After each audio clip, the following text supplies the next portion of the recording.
Good morning, Central Texas. Welcome to Kiss Community Connections. I'm Phyllis Jones. I'm the host this morning. And you know what? I'm also the guest. And this morning, you know what we need? Some of you, pencil, paper, your cell phone, your tablet, however you take notes, you need to go and get them because we're going to talk a lot today about some things that we probably need to start doing. Or if we haven't done them already, keep it up. But some things that we need to do, and preferably we can start doing it today or tonight or just as soon as possible. We need to do these things. Before we get to one of my favorite topics, uh, you all know it's politics. We're going to talk about this week. This week, we learned that our governor opened up Texas, which means that, the mask mandate is gone, except for places that still display it. And all of our businesses are back open to 100%. So we've watched some mass confusion starting Wednesday. We saw some mass confusion going on. We had some mass confusion going on, and we didn't know what was going on. Nobody else knew what was going on. But anyway, it was a lot of things going on about the mask. And I will say this. We need to think about it, wearing the mask and what the mask actually is doing for us. But we need to also remember to respect. I know it's weird, but those who don't want to wear a mask, we need to respect them and not go after them and, with brutal words and assault. I was going into a store on Thursday, and I wasn't thinking about masks and no masks because I wear a mask, but I wasn't thinking about, the fact that people had a choice now. And I'm walking into the store, and a lady, she didn't have on a mask. And I look at her, I'm like, wow, she don't have on a mask. So what I said to her is she doesn't have on a mask. What's wrong with her? And that was it to that. And I had forgotten that, she didn't have to wear one to the store. So we get to the door, and this other lady, is coming in the door also. She started blasting this lady. Oh, you need to put on a mask. You don't care about us. You don't care. You don't care. You don't care. And it got to be an ugly scene outside of the door of the store. I couldn't get in the door because that's where the scene was happening. But the lady was attempting to bring other people into berating this woman for not wearing a mask. And it really was ridiculous. I'll say it's ridiculous because it was her choice to wear one or not. When she would have went into the store or got to the door to actually look, she would have noticed that the sign on the door did say you had to wear a mask. But, all that was unnecessary. I mean, yes, I looked at the lady and go, wow, she don't have on a mask. I didn't care because I had on one. So I'm like, I'm all right. I have on a mask. I'm not going to talk to her. So, if she didn't wear one, it's fine with me. But, that the respect level, was gone. The one lady that said she just lost it all. She just lost it. Well, we need to quit doing that because that's been happening quite a bit of different places. This arguments have been going on. And unfortunately, we got to respect places that don't have a rule, then we need to respect everybody else's intentions. If they don't want to wear a mask, let's not jump into their face, get all upset, have the police called, all because that person's choice didn't agree with you. Well, I understand the part of it. I really do. I understand that you need to be wearing one. I got you on that. I understand that, but we still got to respect one another. We still have to respect the fact that they now have a choice. There's a choice. Stores have a choice. We need to realize now Texas has a choice. So let's not, get carried away. Let's not, cuss people out and call them out their name, tell them what you're going to do to them, remind them you're going to call the police and have them arrested and all this stuff. Let's relax and let's chill because it's getting to be a frenzy. And, when things become a frenzy, it gets out of control. And the other day at the store, that was way out of control, because like I said, I'm trying to walk in the store. I can't get in. I'm like, oh my gosh. I wasn't going to tell them anything to break up. There's no way I'm going to get into a fight with two women. That's not going to happen. I'm not going to do that. But I'm like, for real, seriously. So, I didn't wait for them to finish. I just walked back to my vehicle, got it, and left because it wasn't that important. But what I'm saying to people now is, yes, we have a choice. Yes, we do have a pandemic going on. Yes, the numbers are still climbing. But our governor opened up the state. I'm not going to say we like it or not. Personally, I don't like it, but it's something I got to live with too. But just respect people's choices is really what I want to say. Just have some respect about it. Like I said, we don't have to like it, but we have to still respect people because the governor now has given people a choice.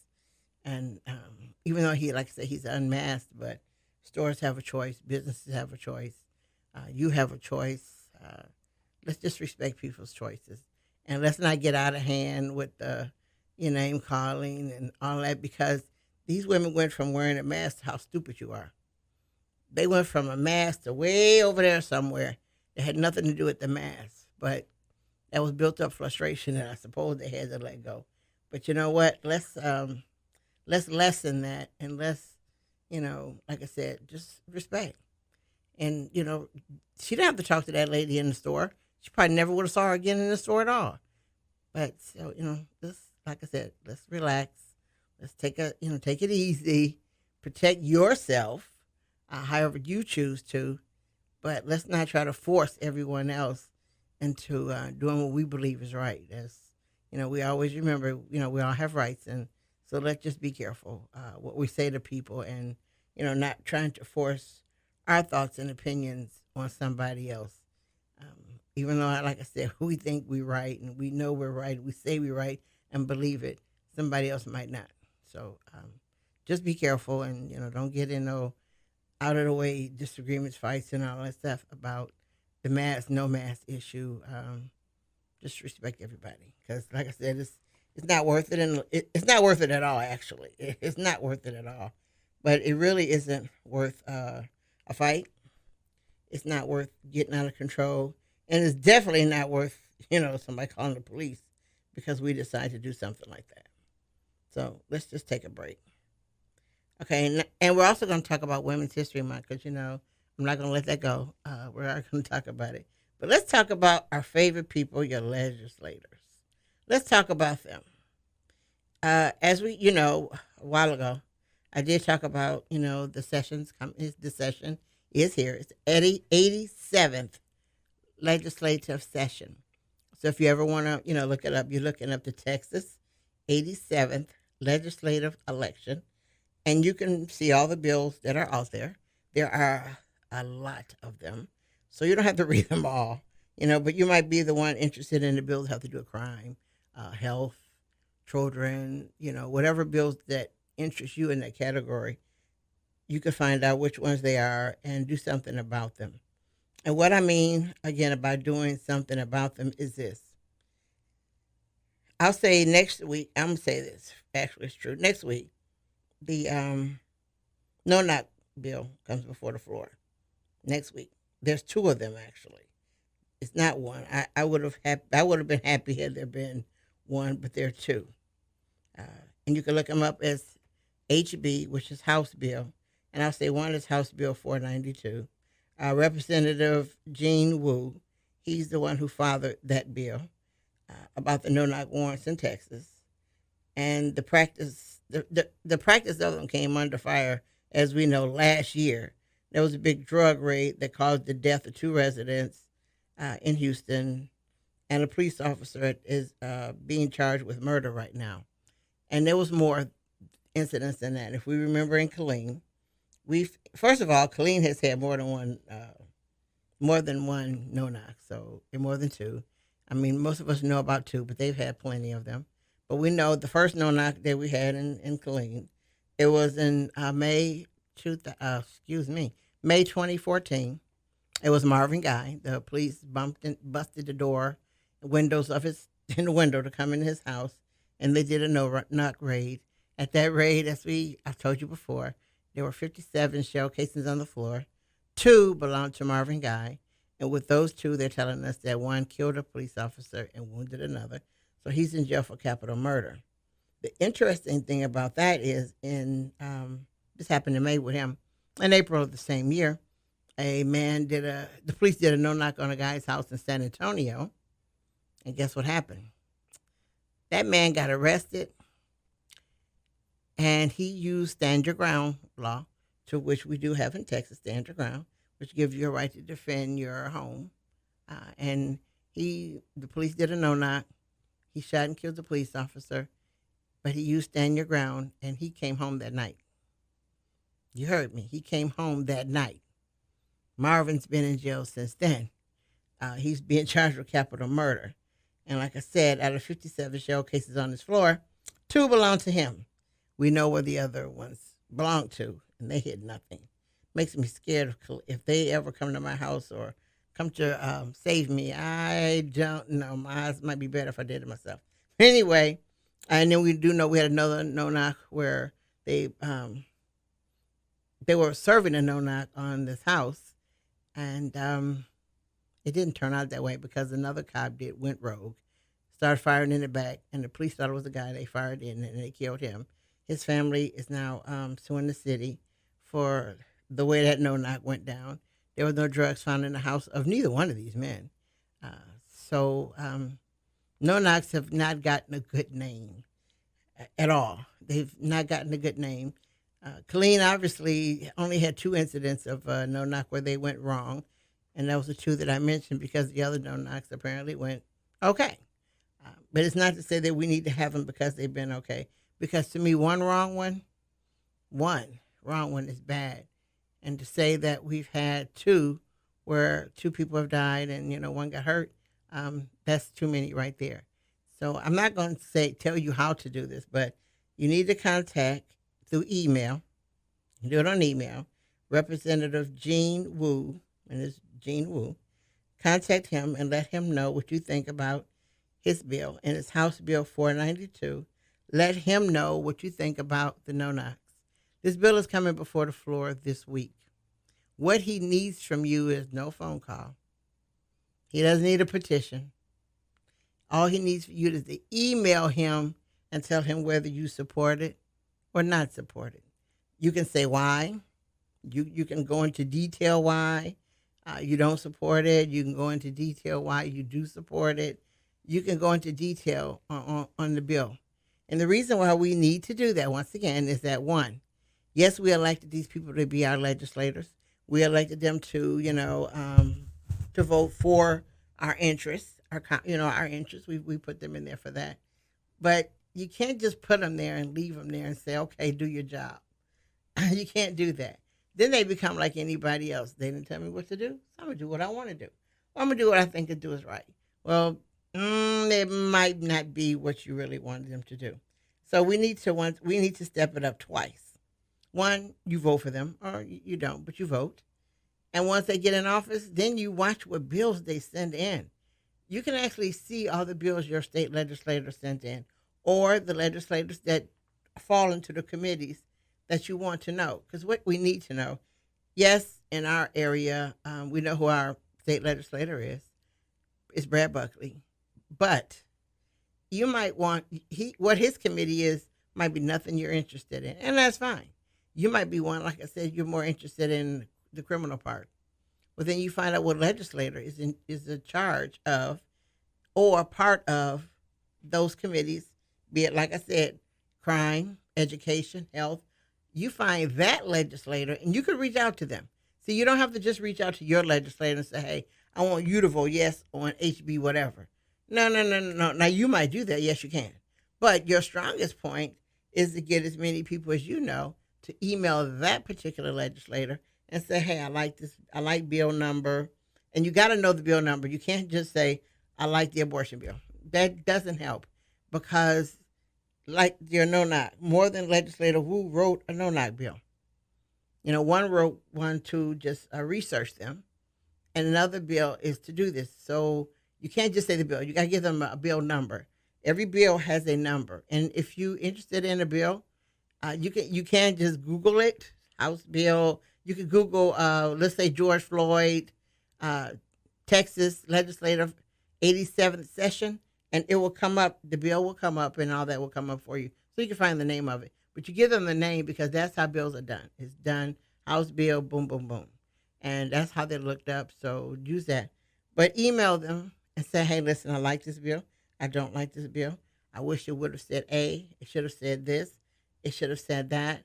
Because even though it's coming before the floor this week, yes, it might have to go back to committee. See, sometimes a bill comes before the floor, and you might be a legislator, and you say, hey, you know what, man, I think your bill needs some more teeth. All right, so it might go back to it needs to be a little tighter. Well, it didn't get killed. All it does then is go back to committee for them to come back and bring it back again, which is sometimes good. So those things do. Now, the word petitions, I've mentioned it a whole bunch of times, and I need us, as far as the state's concerned, to take that word petition and throw it out of your mouth. Because I'm going to talk to you about the weight versus white papers and a petition. A petition is one sheet of paper. It has a heading, and it might say, speed limit for school zones across Texas is 20 miles an hour. All right. And everybody that's for it is going to sign this piece of paper. You're going to put your name there all the way down. All the way down. And let's say it's 2 pieces of paper. So let's say the 2 pieces of paper can hold 400 signatures. So you got 400 people that's going to sign this, and you're going to take it and you're going to give it to that legislator and go, here, I got 400 people who agree with speed limit being 20 miles an hour across the state of Texas on school crossing and school zones. All right, you gave it to him, right? And guess what he's going to ask you? A couple of questions about your petition. You got me? It's about your petition. Question number 1 is going to be, are all these people registered voters? Oops. Then probably not. And you didn't ask. Okay, so that knocks off some of your list. Actually, that knocks off your entire list. Because they're going to say, how many people in here are registered voters? You're going to look at that list like they're going to look at the list, and you don't know. You don't know how many of them are registered voters because you didn't ask. Okay, so you're going to go, I don't know. So your list just died. Because, see, a petition, if you're going to do one, and I would recommend you not, a petition has to have more than just names on it. When you have a petition, it has to have the name, people's address, their voter registration number. Yes, you have to have that on there because they need to see if you're a registered voter, and they will need to see if you voted in the last election. All those things count. Well, by the time you do all that, you're not going to do the petition. And petition holds no weight, and I'm going to tell you why now. So you're going to present a legislator with 400 names on it, on some paper, front and back. They put their names on there. And you're going to bring to them, and everybody's going to ask them, how many people those people are registered voters? The legislator, if he's nutty crazy enough to bring it to the floor, he's going to go, I don't know. So guess what? I don't care about your petition now. I don't care. I don't care about those 400 signatures. I don't care about any of it right now because you know what? Those people all could have been non-existent. They could have been fake. Okay. Now, part 2. Your legislators, like I told you before, they need white papers. White papers are simply emails. Now, which looks threatening to you? If a legislator walks on the floor and he's got a piece of paper in his hand, 2 sheets of paper, and he holds up, I got these 400 signatures. And they ask that question, like I said, how many of them are registered voters and how many of them voted in the last election? Because those are 2 different numbers. He going, I don't know. Okay, so now, second part. How does it look for him to walk into there with 400 sheets of paper? 400 people emailed me this. He's going to say, do you want me to read them? First, you're going to look at that, and you're going to go, it's going to take him a long time to read 400 pieces of paper. Those 400 people are most likely registered voters because they took their time to do this. Read a few. So he's going to start reading a few, and after that, you're going to go, no more. No more. Because you don't want him to read all of those 400 sheets of paper. You don't want him to read them, but you do know that 400 people are supporting what he's saying because they sent an email to him. They took the time to send this. It carries some weight. It carries a lot of weight. You want to know how bills in Austin pass and fail? Sometimes simply by the white papers. Simply by white papers. That's it. And don't tell me you don't have time, because we're living a technology age where you have your cell phone most likely with you all the time. Or you carry both with you all the time. You have your tablet and your cell phone with you at all times. As fast as you can check Facebook and all this other stuff, you can send an email. You can sit in your house looking at television and send an email saying, Legislative Sophronia Thompson, I like your George Floyd bill. I support it. While you sitting there looking at television or whatever, talking on the phone, you can send that and be done. You're done. That's all you did. You emailed her and told her, by the way, Sophronia Thompson is the one who wrote the George Floyd bill for Texas. So she actually did. But you just email them and say, hey, I like this bill. You can, like I said, you can go into detail. You can choose not to, whatever. But let's do this. And like I was telling you, the no knock bill is coming for the floor this week. Send Legislative Jean Wu an email. Now, if you want to know about that bill, go to Texas. It's a long word, but anyway, it's Texas Legislative 87th session. Go to there, and when all that comes up, you'll find out where you need to go. And if you just want to go, Sophronia Thompson, bill that Sophronia Thompson submitted in the 87th legislative session, you can do that, and the bill she wrote will come up. But you email her, let her know who you are, not hey, how you doing? I'm whatever. I support the bill for the George Floyd Act, which is HB. I forgot right now because they're all running in my head, but let her know you support it. Send her an email today. Today, the crime bills that you are interested in, find out what they are and send an email today. You don't have to wait till the week of. You really don't, because they'll just hold it and put it where it goes. This bill is for this, it goes in that folder. This one is for. So do it now. Just sit down and do it now. Just do it. Like I said, there's no such thing as you don't have time, because we can make time for whatever we want to do. We really can. People love saying I don't have time because it kind of fits, and it kind of gets me out of stuff. Because if I say I don't have time, somebody gonna say, "Yeah, you're always busy," and then you never get it done. But you did have time. So there's no such word as really as I don't have time. It's more of I don't want to make time, but we need to, because those of us who say I'm not really into politics need to remember that politics dictates how you live. And I take for instance George Floyd Act. Politics would dictate whether the police can now still watch an officer abuse you, just like that officer did with George Floyd. They can stand around and watch, which is how they do it now, or the laws would change it where they got to actually do something, pull that cop off of him, remove him, something where they've got to react. So you saying that leave it the way it is will allow what happened to George Floyd to happen again. Might not be televised, but it'll happen again.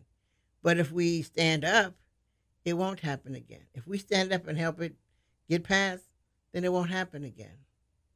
Does that affect you? Yes. Who does it affect more? African American males. So we need not say that politics doesn't affect us. Yes, it does. It does every day. It does all the time. So, let's step it up. But this week, like I said, the George Floyd Act is going to hit the floor. Hey, contact, like I said, Legislative Jean Wu, and it's Wu, W-U, and say, hey, I like your bill, and I don't like your bill. Makes sense to me, it doesn't. But, let them know, because we put them in office. Don't just let them go. Because right now you have a bill that aims to ban juvenile curfew. Hear what I said?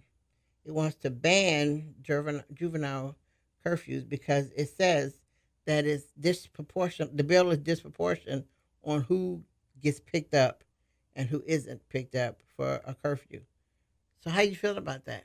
I feel some kind of way about it. I understand that, yes, the curfew, some kids get picked up more than others.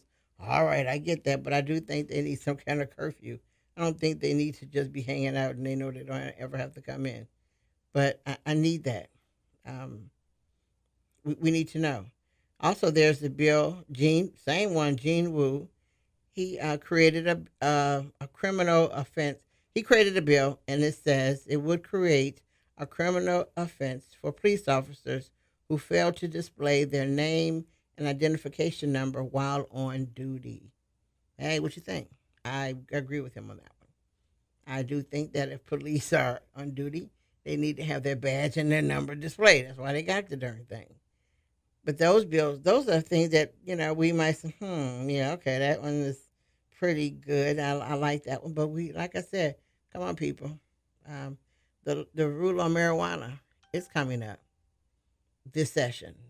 And don't think it lasts long. Remember, the session is over in May. In May. So we don't have, oh, I can wait. Oh, yeah, sometime this year. No, no, no, no, no. Session ends in May. So we need to get going and we need to start reading and seeing how we're going to do this. But yeah, the marijuana bill, there is more than one.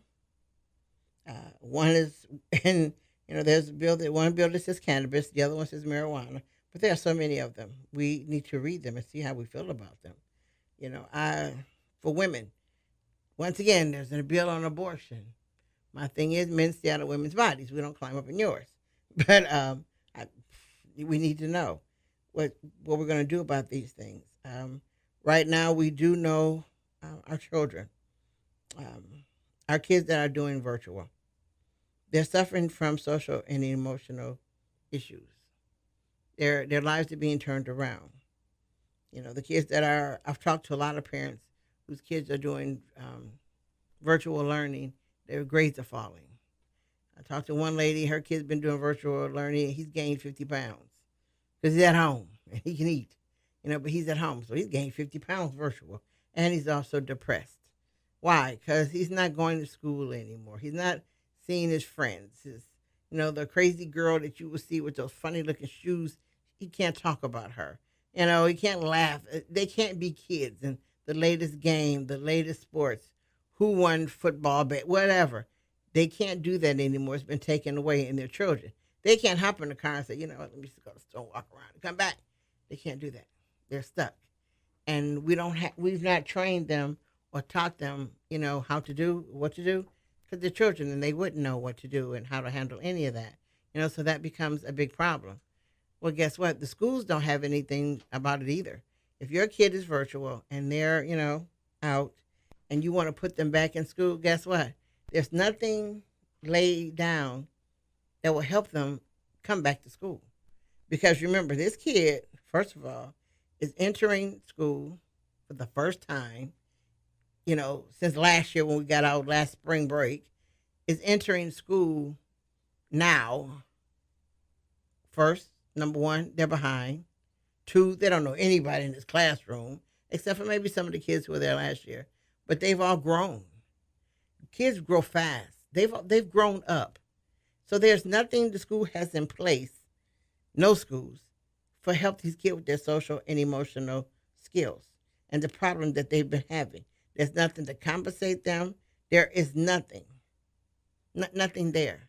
For some of the high school kids that can drop out, what they're going to do? They're going to drop out because they're going to go back to school and be totally lost. Behind in the latest talk, behind in their grades, behind in what's going on. They've been in a different mindset for months, and all of a sudden they're back. The dropout rate's going to go high. So right now we have a legislator, House Bill 332, which is funding. Listen, it's funding for the social and emotional learning of these kids. The funding is to help them when they come back. It's to help them, to stop them from being a risk of dropping out. Because if they're in high school and they've been on this scope, they're not on the same, like I said, the learning curve, they've lost some of it. The social part, they lost some of it. The crazy emotions the kids go through in school, they don't have any of those emotions. Because remember, this virtual kid got up in the morning, rolled over out of bed, got something to eat, decide when they're going to let me log in. I don't want to do that right now. Nah. I'm going to log in somewhere. I'm going to do this first and then that first. I'm not going to even do that. I'm just going to open it up and shut it down. I'm not going to do it. I'm bored now. I'm tired. So let me go make a sandwich. Boom. You're at home. Hey, go do that. Let me lay in the bed. I don't feel like getting up. Because what they look at all day is the walls of their home. That's it. Their life is the walls of the home. outside world doesn't exist in their house. Their time of going out, let's see. They might go to church on Sunday. That's fine, but it's still not part of the kids' emotional and social life. They need more than that. Uh, they're not going to the store. They're not doing much of anything, and then when they get so comfortable without it, until just think depression adds in. Because remember, when they had the pandemic and it was really crunch time, I stayed in the house for a whole week and hated my house. I hated every wall, hated the floors. I didn't like my house anymore. I hated it, but I had a choice. You know what? I got up, and it's a store in Killeen that I don't like. Anyway, I went to that store because I'm not gonna walk around it and hate every second of it. But I knew it was somewhere I can. I got up, went to that store, and I walked all around the store because I got sick of my house. Okay, a child cannot get in the car and say, I'm sick of this. I'm going for a drive. I am going to blankety blank store. They can't do any of that. They're stuck in the house, so their skills are off. Now, I had Dr. Jones on my show a couple of weeks ago, and he gave parents some pointers about what to do. But what I'm saying now, this funding that they're going to put into the schools is going to help that child better get back into school again. It's going to help that child because that child needs some help. Very much so. If it's high school child, we need to make sure that kid does not drop out of school. Okay, well, you're right now, you don't have your teachers are not equipped for that child. Not to say it's a trouble child, but they're ready. Teachers are teachers. They teach, but a counselor, it's going to take a counselor can go and learn, but that counselor needs something else. So they're going to need someone intervening in the middle there to help your child get back on track and back in school emotionally and socially. You're going to have to help them. So this funding is going to create that. Is it needed? Yes. How many of us know kids who, like I said, I know a friend of mine, his kids, his son has gained 50 pounds and his daughter is going into, she went from straight A's to straight C's. It's not good. It isn't good at all. And then they found out she logs in to a class, but she logs herself out. So it showed that she logs in, but she didn't do anything. So all these things are going on. So should we care about that? I think so. I really think so. We need to look at that bill, which is House Bill 332. We need to look at it, read it, and see what we think about it. I mean, kids are our today. They're not our tomorrow. Remember that. They're our today. So we need to help them today. Don't say I'll help them out tomorrow. They need it today. So let's think about them. Let's vote for that. Let's do something about it. It's something we can do, something we have to do. We have to support our kids because if we don't, no one else is. They're not going to at all. But we need to, health. How many of us, not how many of us, yeah, but how many people are diabetics? Oh, boy, it's a whole bunch of folks that are diabetics.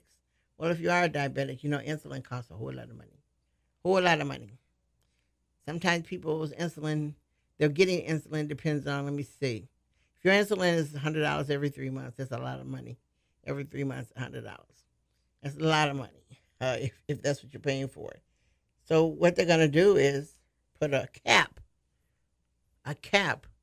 on how much insulin is. It can be charged because it's overcharged. It really is. It's overcharged. Boy, it's one lady I know. She takes 3 different kinds, and one is really inexpensive. The other 2 are ridiculously high. Me, I'm like, why is one so expensive? And then the other 2 are real. I didn't dive into that, but I do know this ridiculous for it be. So this person wants to place a monthly cap on the price of insulin and insulin supplies. Is that important to a lot of us? Yes. Should we pay attention to it? Yes. If we don't, what's going to happen? These companies are going to have a party that we can no longer stop. Just think about that. They're going to have a party that we can't stop them from having. They're going to raise the prices. Why? Because we can. Why? Because they didn't say anything about it. Nothing at all about it. Now, yes, some of these bills they want to pass are crazy. Some of them make no sense at all. But you know what? It's time that we, get up. We need to wake up and we need to start paying attention. We really do.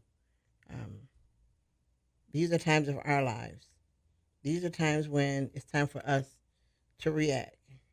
It's time for you to no longer say, heck, I voted. What else you want me to do? What else I want you to do? I want you to do more than what you just did.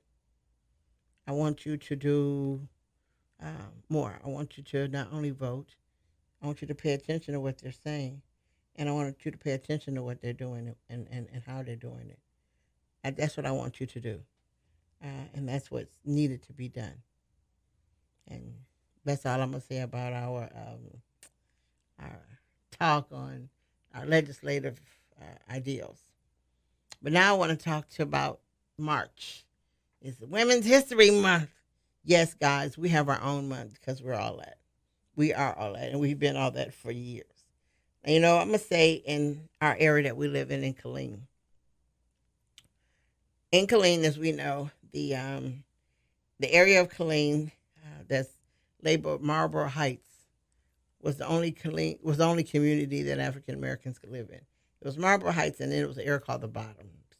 The Bottoms was over there where Killeen High School is. Um, well, it was before Killeen High School. The trailer park area on back is another section of Killeen where African Americans could live at.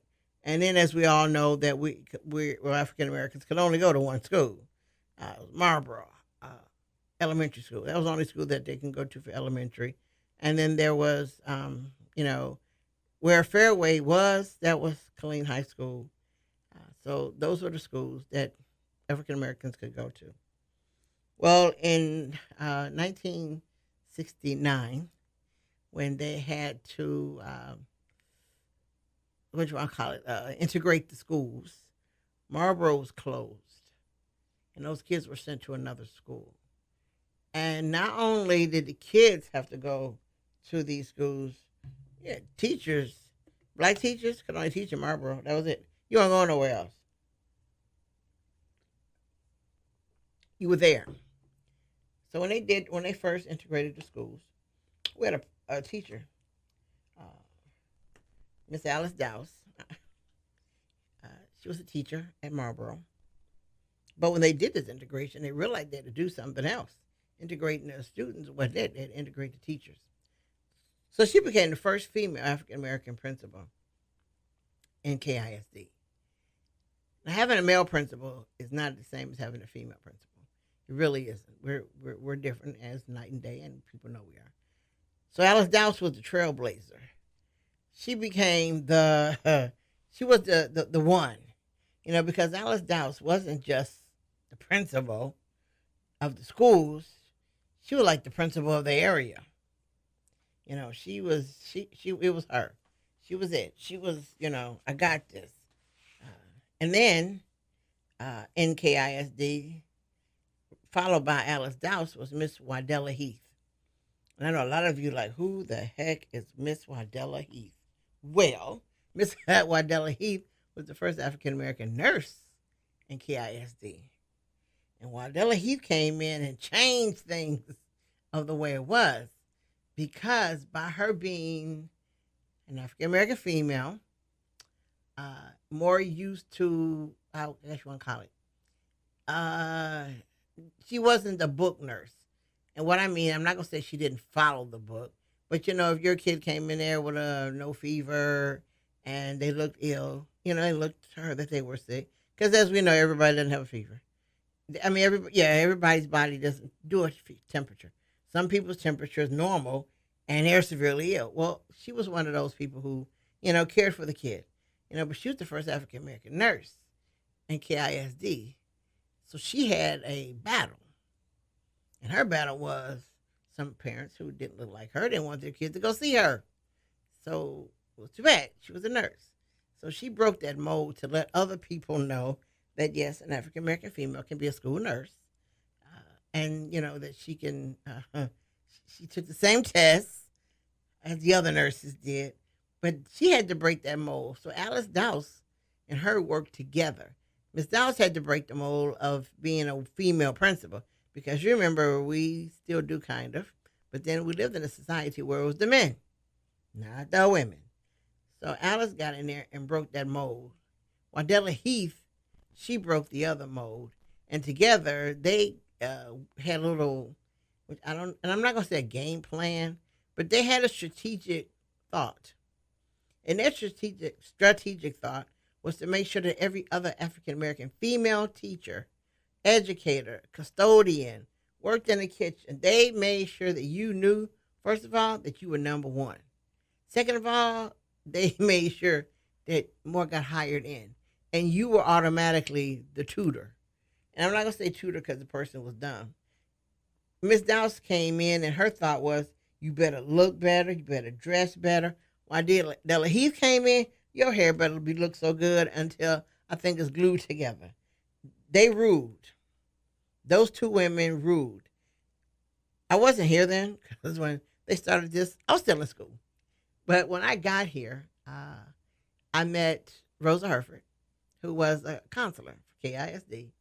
Man, she was tough. But anyway, I was working for KISD at the time, and I was a sub. When I first got here, I was a sub. I never went to an interview when I got hired. I don't know. I don't know how I missed, but they didn't interview me. But anyway, I was a sub. So that summer, before I started working for KISD as an employee rather than a sub, Rosa called me up. She says, I need you to come to lunch. And I'm like, okay, sure. She says, because she says, Alice Dowse is calling for us to have lunch. My thought was, well, who the heck is she calling? What? Okay. So I go to the lunch, and Miss Dowse, she stands up, her and Miss Heath, and they proceed to, this is what you would do. This is how you will be dressing. This is how you will be talking. This is what you'll be doing for these kids. They gave us I guess I said the blueprint for the year of what we need to do for our children. I mean, it was tough. And I don't mean tough because, like me, first of all, I wore braids when I got here. And my hair was in braids. So Alice Dowse, she's like, Phyllis, you do know you're going to break the mold for these braids you're wearing. Because my braids weren't the two French braids going, no, I had braids. And they were in the style, but I had braids. So she said, you're going to break the mold for those braids. And I told her, I said, well, I subbed at a certain school that year beforehand, and the principal didn't want me there because of my braids. I had to go before the superintendent. And Miss Dowse, before I could finish it, she knew the whole thing. She knew the whole thing. So I got to keep my braids. But, she was like, so Miss Heath, she's like, oh, if you're going to wear braids, they got to be looking neat every minute of the day. I'm like, yes, ma'am. I did. I was like, yes, ma'am. And I was not ready to say yes, ma'am, but, man, she threatened me. So I had to say something. But she let me know that if I was going to break this mold of wearing braids, my braids needed to be tight every day. Every day. She was like, if the wind blow and one strand, put it back in place. But she was saying that I needed, since I was setting the trend, because most of the schools in KISD, the principal was saying you could wear one braid going down or two. You could wear multiple. Well, my braids were cut. My braids were in a bob, so they were had many. But that's what she was saying to me. And I'm like, okay, gotcha. Now, one of my braids did stay tip top tight. They did, but she put that extra in there. So I'm like, okay. She went down to shoes, stockings. She went to everything to let us know as African American women, we had to look, like better than the best. And she told us that. But not only did, like I said, she didn't do it in a mean way, but she held an August meeting. I was like, she is serious to host this meeting, to have all of us there. And not all of us, but as many as everybody knew. So who you knew, you invite, it was a lot of us there. We were sitting at the restaurant. But we got a lesson on coming to school, working, what we had to do, talk.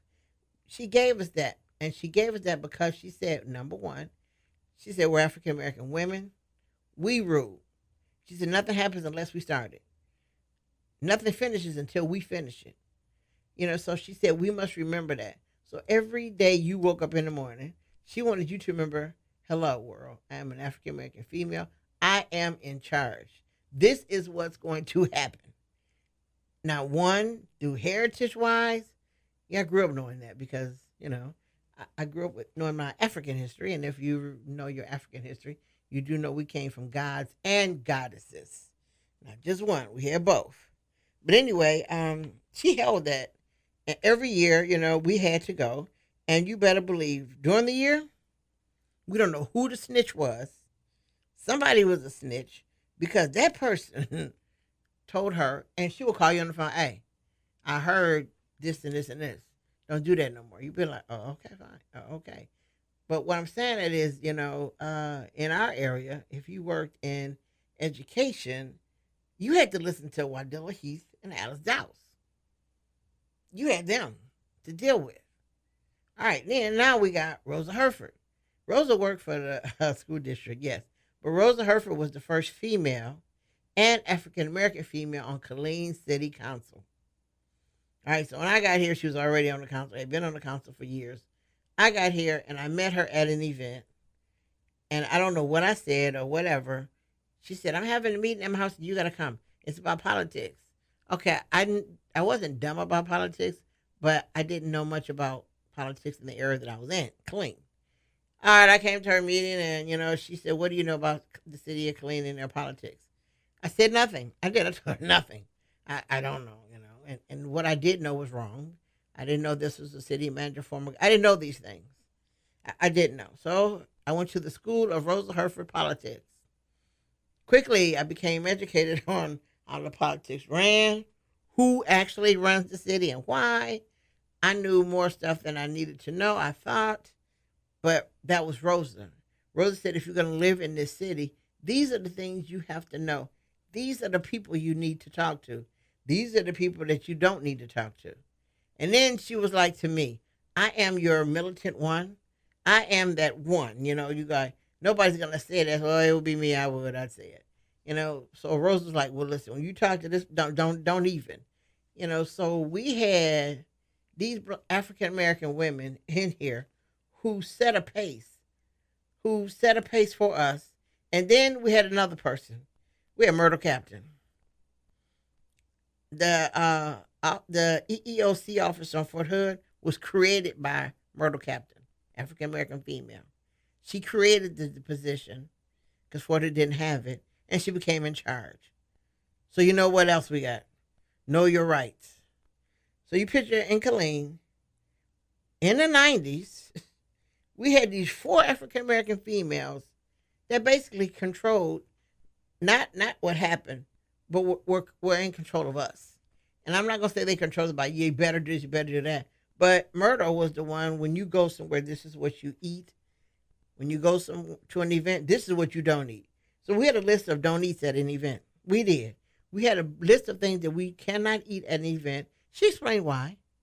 But we don't eat this, don't eat that. Yes, okay, fine. And she told you why. So we had a don't eat list. We had a don't dress like this list. We had stuff. We were all 4 of these women. A lot of things they said were the same, and a lot of things they were different because of what they did in life. So they gave us all the food we needed, along with the fact that we knew what we knew before we all got here. So what we had before we got here was simply added on when we got here. So, a lot of times we'll sit back and we'll go, yeah, if Myrtle was alive, she'd smack us for this. I went somewhere one day and I had on a T-shirt and some pants. Don't like T-shirts, but I wore a T-shirt because of the event. And this other girl walked in. She goes, girl, what would Myrtle say? I'm like, she smacked me in the head. I'm like, but she's not here. Ha ha. I was like, she's not here. She can't say nothing. And after that, she had passed away. But, we had her, and we still, to this day, when we all see each other and we talk, we be like, Rosa, she's Alice Dowse. We would talk about Wadilla Heath. We would talk about these 4 women who were in the city of Killeen and Temple, because Myrtle Captain lived in Temple, who took us and said, hey, this is where you live right now. You can't do that. That won't work. You can't say that. It won't work. And, we went to the school of these women for a long time because we got comfortable, we would have weekend chats, just kick it out chats, talking and eating. And not only did we listen to them, they did also listen to us. because we were all younger, way younger than them. So there were ideals that we had that they go, oh, okay. Oh, all right. Okay. So we learned it. But what I'm saying is, as far as Women's Month, yes, there's other women in the world who did contribute a lot. But directly to us, the African American women in Killeen area and Temple that directly affected us was those four women. Those four. When I was president of NAACP, I lost my mind and did it for 2 years. Rosa Herford said, "Okay, now you're president." First thing she said is, had a banquet. We had a banquet every year. We had a banquet, and it was bigger than ever before because I had some different ideals. Rosa, so I came in and I did the president thing. Hi, went to the front, and she said, "Come back here." I'm like, "What?" I did. What you want? She said, "You got to go work the room. I don't like people enough to work the room."